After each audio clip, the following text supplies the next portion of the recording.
नमो नमः। स्वागत है आप सभी का अपना YouTube चैनल संस्कृत डिपार्टमेंट में। साथियों, अगर आप इस चैनल पर नए हैं तो आप हमारे संस्कृत डिपार्टमेंट चैनल को सब्सक्राइब कर दें और इसके हर एक वीडियो को लाइक ज़रूर कर दें।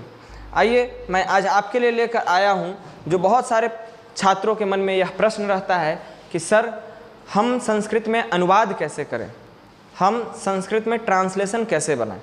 तो इसके लिए मैं आज लेकर के आया हूं आपका संस्कृत अनुवाद का अध्याय 1 अर्थात संस्कृत अनुवाद का चैप्टर 1।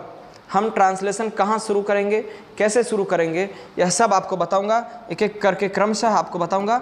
आप ध्यान से देखेंगे।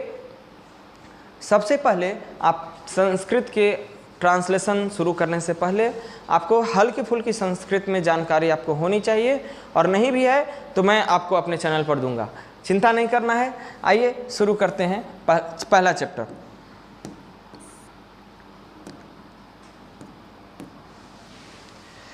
साथियों, संस्कृत अनुवाद जानने से पहले हमें यह जानना जरूरी है कि संस्कृत में कितने पुरुष और कितने वचन होते हैं।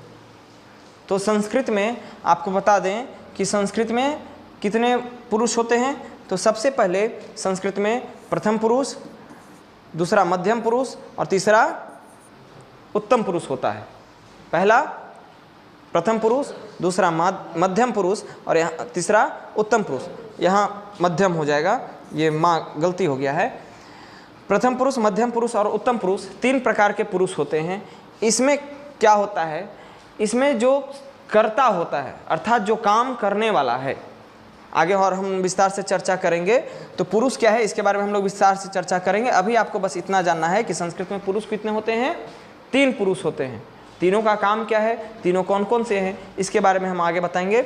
और दूसरा बात जानना है आपको कि संस्कृत में वचन कितने होते हैं। क्या संस्कृत में वचन कितने होते हैं? तो संस्कृत में वचन कितने होते हैं, 1 वचन, द्विवचन और ये तीसरा बहुवचन।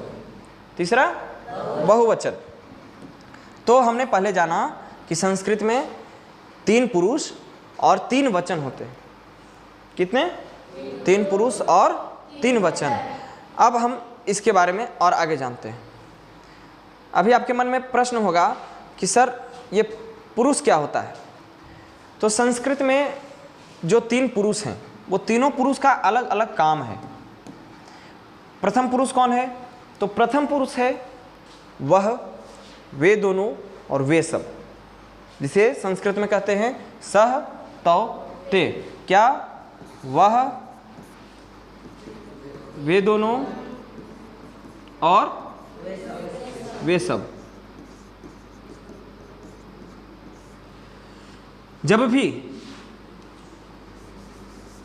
भी हमको वे सब, जब भी संस्कृत में आपको किसी अन्य के बारे में बात करना है, किसी दूसरे के बारे में, राम जाता है, बालक खा रहा है, मोहन खेलता है इत्यादि जो कुछ भी, यानी हम किसी दूसरे के बारे में बात कर रहे हैं, तो वह किस में आएगा? वो प्रथम पुरुष में आएगा। किस में आएगा? प्रथम पुरुष में आएगा। प्रथम पुरुष में हम दूसरे की बात करते हैं, इसे एक और नाम से जाना जाता है जिसका नाम है अन्य पुरुष। क्या? अन्य पुरुष। दूसरा है, ये पहला हमने पढ़ा, पुरुष कितने होते हैं? 3। कितने? 3। जिसमें से पहला हो गया प्रथम पुरुष, जिसमें हम किसी अन्य के बारे में, किसी दूसरे के बारे में पढ़ने वाले हैं। अभी एक है मेरा मध्यम पुरुष, सॉरी, यहाँ मध्यम पुरुष। मध्यम पुरुष में क्या? तो मध्यम पुरुष में है कि हम जिससे बात करते हैं। मध्यम पुरुष यानी मेरे सामने वाला व्यक्ति। ठीक? तुम, आप सब जितने देख रहे हैं वो सभी किस में आएंगे? मध्यम पुरुष में। मध्यम पुरुष में क्या होता है? त्वम, युवाम और यूयम। त्वम का अर्थ क्या है? त्वम का अर्थ है तुम। युवाम का अर्थ क्या है? तुम दोनों। और यूयम का अर्थ क्या है? तुम सब। अब ये तुम दोनों, तुम सब जो है ये क्या है? तो हमने बताया आपको पहले ही कि संस्कृत में कितने वचन हैं? संस्कृत में 3 वचन हैं। जब हम एक की बात करेंगे तो क्या कहेंगे? तुम जा रहे हो, तुम खाते हो। जब 2 की बात करेंगे तब क्या करते हैं? तुम दोनों। क्या? हाँ, युवाम गच्छता, तुम दोनों जाते हो, हाँ, तुम दोनों जा रहे हो इत्यादि। और जब 2 से अधिक की बारी आती है, 3 या उससे अधिक, तो हम किसका प्रयोग करते हैं? हाँ, तुम सबका। तो मध्यम पुरुष में ये याद रखना है कि मध्यम पुरुष में क्या क्या होता है? त्वम, युवाम और यूयम। और उत्तम पुरुष तीसरा पुरुष है, दूसरा हो गया मध्यम पुरुष और तीसरा क्या है? उत्तम पुरुष। उत्तम पुरुष में क्या है? तो उत्तम पुरुष में होता है अहम, आवाम, वयम, यानी मैं। आप, अगर मैं आप बोलूं तो आप कौन सा पुरुष होगा? आप होगा मध्यम पुरुष, क्योंकि आप सामने हैं, आप देख रहे हैं, तो आप कौन है? मध्यम पुरुष। उत्तम कौन? उत्तम का एक अर्थ होता है श्रेष्ठ। तो आप इसे याद रखेंगे कि आदमी, हर कोई अपने आप को श्रेष्ठ बोलता है, तो हर कोई अपने आप में उत्तम है। ठीक, तो उत्तम में कौन है?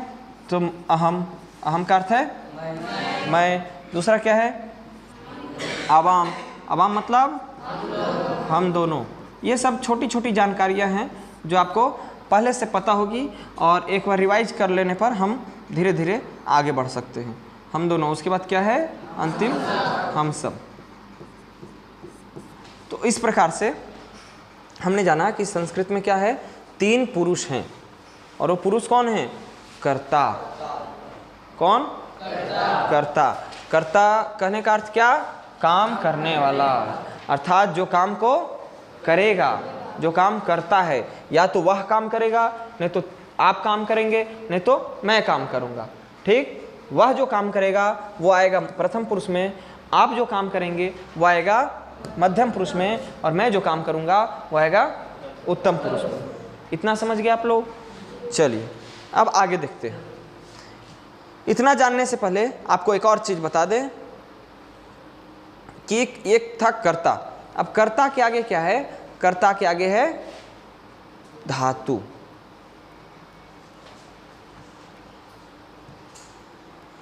अब ये क्या है? तो कर्ता तो हम लोग जान गए। अब क्या है? एक दूसरा चीज जानने का बहुत जरूरी है संस्कृत के अनुवादों में, वो क्या है? धातु। तो धातु क्या है? तो धातु का परिभाषा लिखा हुआ है यहाँ कि क्रिया के मूल रूप को धातु कहते हैं। क्रिया के मूल रूप को, अर्थात जिससे वो क्रिया बना है, जिस शब्द से वह क्रिया बना है, उसको क्या कहते हैं? धातु कहते हैं। जैसे उदाहरण के लिए आप प्रयोग करते हैं पढ़ना। क्या प्रयोग करते हैं? पढ़ना। तो पढ़ना जो प्रयोग करते हैं, वो पढ़ना क्या है? वो किस धातु से बना है? तो वो पठ धातु से बना है। आप प्रयोग करते हैं जाना, तो जाना क्रिया है, लेकिन जाना किस धातु से बना है? तो जाना गम धातु से बना है। ठीक, तो इन्हीं धातुओं का प्रयोग होगा। कहाँ होगा? जब हम कर्ता के साथ कोई क्रिया लगाएंगे तो उन क्रियाओं में इन धातुओं का प्रयोग होने वाला है। वो कैसे? आइए समझते हैं। हमने उदाहरण के लिए हमने लिया है क्या? एक धातु को उठाया है, पठ धातु। अभी आपको बताया पठ मतलब पढ़ना, पठ धातु। तो पठ धातु लिया किस लकार में? लट लकार में प्रयोग किया। अब लट लकार में, लट लकार क्या है? तो लट लकार आप इतना जानिए कि वर्तमान काल में जो भी हम बात करते हैं वो संस्कृत के किस लकार में आता है? वो लट लकार में आता है। किस लकार में आता है? लट लकार में आता है। अब ये याद रखना है कि लट लकार हमेशा वर्तमान काल के अर्थ में प्रयोग होता है। जा रहा है, खा रहा है, सो रहा है, पढ़ रहा है, देख रहे हैं, तो ये सब किस में आएगा? लट लकार। तो हमने पठ धातु यानी पढ़ना क्रिया को क्या किया है? पठ धातु जो इसका धातु है उसको एक लकार में लेकर के और यहाँ लिखा है। अब कैसे? तो हमने अभी बताया कि कर्ता है, काम करने वाला। तो जो काम करने वाला था उसका पुरुष और जो क्रिया है उसका पुरुष, उस दोनों को मिला देना होता है। जैसे उदाहरण के लिए आपने अगर कर्ता, यहाँ कर्ता अगर प्रथम पुरुष एक वचन का लिया है तो ये क्रिया है। ये क्रिया भी किसके लेंगे? तो प्रथम पुरुष एक वचन की लेंगे। अब इसका मतलब क्या है, इसको आइए थोड़ा सा जानते हैं हम लोग। पठति का अर्थ क्या है? पठति का अर्थ है क्या? हाँ,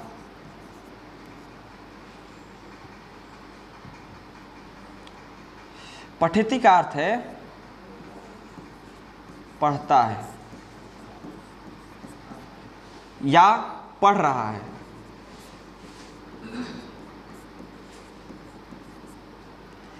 या पढ़ रही है।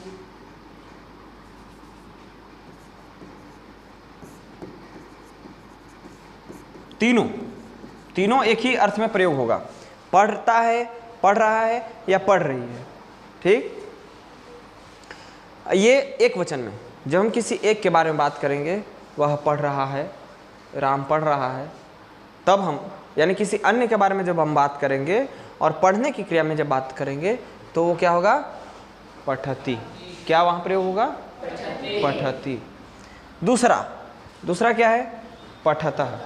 दूसरा क्या है? पठतः। पठतः क्या? पठता का अर्थ भी सेम टू सेम, ये पूरा का पूरा अर्थ यहाँ भी होगा, लेकिन वो कब प्रयोग होगा? जब हमको दो लोगों का बोध होगा, जब द्विवचन का बोध होगा, क्योंकि यहाँ द्विवचन में वो शब्द प्रयोग हुआ है। तो जब भी हमको द्विवचन का बोध हो तो हम पठतः का प्रयोग करेंगे। जैसे हमने यहाँ बोला प्रथम पुरुष का, प्रथम पुरुष में पठतः कैसे प्रयोग करेंगे? तो हम यहाँ देखिए, यहाँ है पठतः, उसके पहले किसके साथ प्रयोग होगा ही? तो प्रथम पुरुष का द्विवचन क्या है? तौ। तौ का अर्थ क्या है? वे दोनों। तो वे दोनों, और वे दोनों पढ़ते हैं हमको बोलना है, तो वे दोनों पढ़ते हैं के लिए हम क्या प्रयोग करेंगे? तौ पठतः। समझ रहे हैं इतना? हाँ, अगर नहीं समझ रहे हैं तो आप कमेंट कर सकते हैं। चलिए, तीसरा है पठन्ति। तीसरा क्या है? पठन्ति। पठन्ति में है कि पढ़ रहे हैं। क्या है? पढ़ रहे हैं। अब वे सब पढ़ रहे हैं, अगर हमको ये बोलना है, किसी अन्य के बारे में बोल रहे हैं कि वे सब पढ़ रहे हैं, तो वे सब पढ़ रहे हैं के लिए क्या प्रयोग होगा? पठन्ति। तो वे सब का संस्कृत क्या होता है? हमने अभी थोड़ी देर पहले बताया, ते। और यहाँ क्या है? पठन्ति। तो आप एक पूरा वाक्य बना लेंगे, ते पठन्ति। इसका अर्थ क्या हो जाएगा? कि वे सब पढ़ते हैं। अब देखिए, ये था प्रथम पुरुष का। ठीक इसी तरह दूसरा क्या है? मध्यम पुरुष में क्या है? मध्यम पुरुष में है पठसी। पठसी मतलब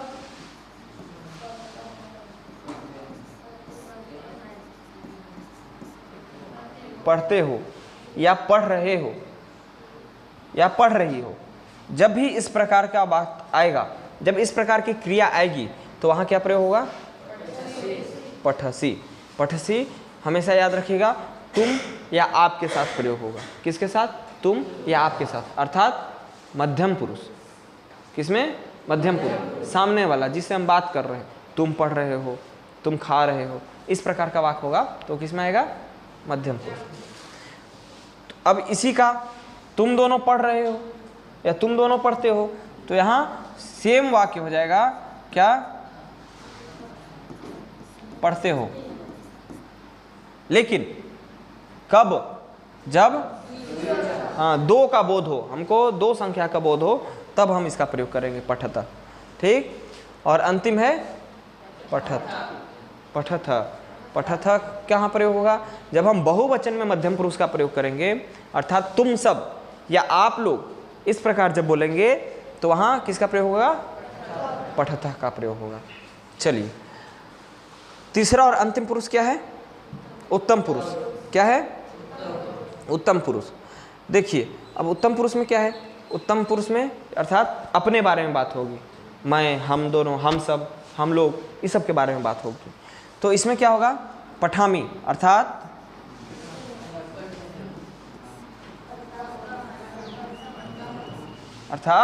पढ़ता हूँ, है ना। फिर यहाँ क्या हो जाएगा?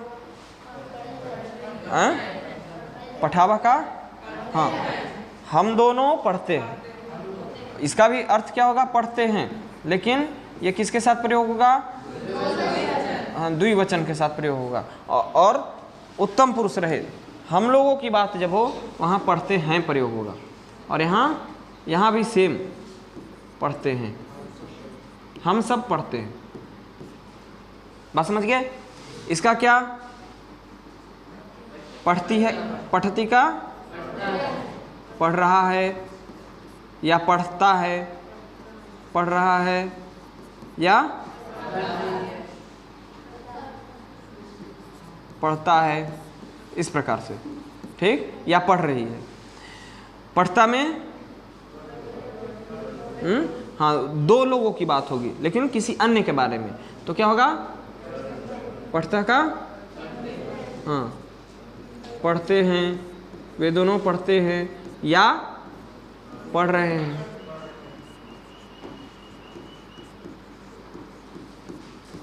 और अंतिम है सेम हो जाएगा, पढ़ते हैं या पढ़ रहे हैं या पढ़ रहे हैं। लेकिन ध्यान रखना है कि कहाँ प्रयोग होगा, किसमें?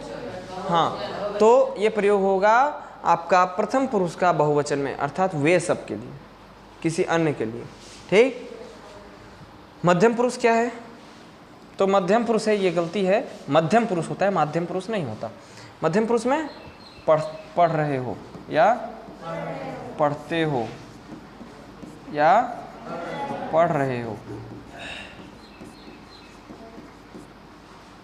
पढ़ रहे हो। यहाँ भी तुम दोनों पढ़ते हो या पढ़ रहे हो, यही होगा, लेकिन कब? जब हमको दो संख्या का बोध होगा। यहाँ 3 या इससे अधिक संख्याओं का बोध होगा, तब हम इसका प्रयोग करेंगे। इतनी बात समझ में आ गई? अगर समझ में आ गई तो कमेंट करिएगा, और समझ गए हैं अगर अच्छे से तो फिर आइए इससे संबंधित कुछ अभ्यास करते हैं हम लोग। देखिए हम लोग जितना भी सीखे हैं अभी उतना ही से बस हम लोग क्या कर लेंगे, अभी अनुवाद हम लोग बना लेंगे। यानी आप आज एक कक्षा में अनुवाद बनाना सीख गए, एक कक्षा में। यानी अब ये नहीं कह सकते हैं आप कि सर हमको संस्कृत नहीं आता या हम संस्कृत का ट्रांसलेशन नहीं जानते। कैसे? देखिए आपको बताइए कि सह का मतलब क्या होगा?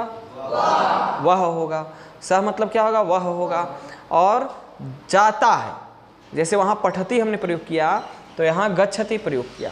आप शब्द सीखते जाएंगे साथ साथ, चिंता नहीं करना है, धीरे धीरे। जो शब्द नहीं समझ में आएगा आप पुनः पूछ सकते हैं, या आप हम अगली कक्षा में फिर हम आपको और अच्छे से बेहतर बताएंगे। सह गच्छति का अर्थ क्या है? वह जाता है, जा रहा है, या जा रही है। क्या होगा? या जा रही है, ठीक है। तीनों, वह जाता है, जा रहा है या जा रही है, तीनों का क्या हो जाएगा? सह गच्छति। ओ क्षम्यताम, क्षमा कीजिएगा, जा रही है नहीं होगा। जा रही है क्यों नहीं होगा? क्योंकि वहाँ वह जो है वो परिवर्तन होगा। इसके बारे में हम बाद में बताएंगे आपको। स्त्रीलिंग में वह को सा बोलते हैं। क्या बोलते हैं? सा बोलते हैं। सा मतलब वह, लेकिन किसके लिए? तो यह होगा स्त्रीलिंग के लिए। तो ये बताया जाएगा, धातु यही रह जाएंगे, बस ये कर्ता जो है वो बदल जाता है, बताएंगे। तो अभी क्या करना है आपको ये समझना है कि सह गच्छति का अर्थ क्या होता है। तो वह जाता है या जा रहा है, वह जाता है या जा रहा है, ठीक है। सह गच्छति शब्द याद रखेंगे। सह पठति, देखिए आ गया आपका, जैसा पढ़े थे वैसा ही वाक्य आ गया। सह मतलब आपको बताया गया था, सह मतलब वह, और पठति मतलब पढ़ता है या पढ़ रहा है। तो इतना आसान सा वाक्य था। सह पठति का हिंदी अर्थ क्या हो जाएगा? वह पढ़ता है या पढ़ रहा है। तीसरा क्या है? मोहना खादति। मोहन क्या है? मोहन का पुरुष क्या हो जाएगा? ये आप देखिए, ये सब का क्या है? सब के सारे के सारे वाक्य प्रथम पुरुष में हैं और एक वचन के हैं। याद रखना आपको, ये जितने शब्द हैं, ये जितने भी, ये इधर क्या है? ये सारे के सारे क्या हैं? क्रिया है। सारे के सारे क्या है? क्रिया है। क्रिया अर्थात बोले तो काम। क्या है? काम है। और ये सारा का सारा काम करने वाला है। ये सारा का सारा काम, हाँ, ये सारा का सारा काम करने वाला है, अर्थात इसको कहते हैं कर्ता। बोले तो काम करने वाला। क्या? काम करने वाला। ठीक। तो सह पठति अर्थात वह पढ़ता है या पढ़ रहा है, ये एक वचन में है, चिंता नहीं करना है। इस सब का पुरुष क्या होगा? तो इस सब का पुरुष क्या है? प्रथम पुरुष है, क्योंकि हम किसी अन्य के बारे में बात कर रहे हैं। हम राम नहीं हैं और हम सामने राम नहीं है, इसलिए तो हम कह रहे हैं कि राम पढ़ता है। किसी अन्य के बारे में हम बता रहे हैं सामने वाले को कि राम पढ़ रहा है या पढ़ता है। तो रामः पठति, रामः पठति अर्थात राम पढ़ता है या राम पढ़ रहा है। और अंतिम है 5वां, सुरेशः क्रीडति। क्या? सुरेशः क्रीडति अर्थात सुरेश खेलता है या खेल रहा है। बात समझ गए? हाँ। तो अगर आप अच्छे से समझ गए हैं तो चलिए, ये हमको बताने की आवश्यकता नहीं है, ये आप अपने आप को बताइए कि हम समझ गए हैं। कैसे बताएंगे अपने आप को समझ गए हैं? तो इसके लिए लीजिए बम्पर ऑफर, आप ये 5 अभ्यास कर लीजिए कि हाँ हम सर हमको वाक्य बनाने आ गया है। तो इस 5 अभ्यास को आप बना सकते हैं। 5 अभ्यास को बिना वीडियो को पीछे किए आप बनाइएगा, तो आपको पता चलेगा कि हम कितना सीख पाए हैं एक कक्षा में, एक क्लास में हम कितना सीखे हैं, यह पता चल जाएगा। वह का मतलब आपको पता है, वह का मतलब आपको पता है, वह क्या होता है? सह होता है। खाता है का बता दिए अभी, क्या होता है? खादती होगा। ठीक, क्यों? क्योंकि यह प्रथम पुरुष का एक वचन है। ठीक। सुरेश का बता, सुरेश ही हो जाएगा, सिर्फ जो पुरुषवाचक शब्द रहते हैं उसमें अंतिम में विसर्ग लगता है। खेलना का होता है हाँ क्रीडति। ठीक। वह लिख रहा है, वह का बताए हैं, लिख रहा है का लिखती होता है। विवेक, विवेक जा रहा है तो क्या हो जाएगा? विवेक। और जा रहा है का क्या हो जाएगा? गच्छति। तो एक बार आप, मैंने ये आपको थोड़ा सा मदद कर दिया, लेकिन आप एक बार क्या करेंगे? पूरी वाक्य अपने से बना करके लाएंगे। ठीक है? तो आखिर में आपको यह कैसा लगा ये हमें ज़रूर बताएं। आपको यह वीडियो कैसा लगा हमें बताइए, ताकि मैं आपके लिए आगे और कक्षा लेकर के आऊँ। ठीक, धन्यवाद। तब तक के लिए राम राम।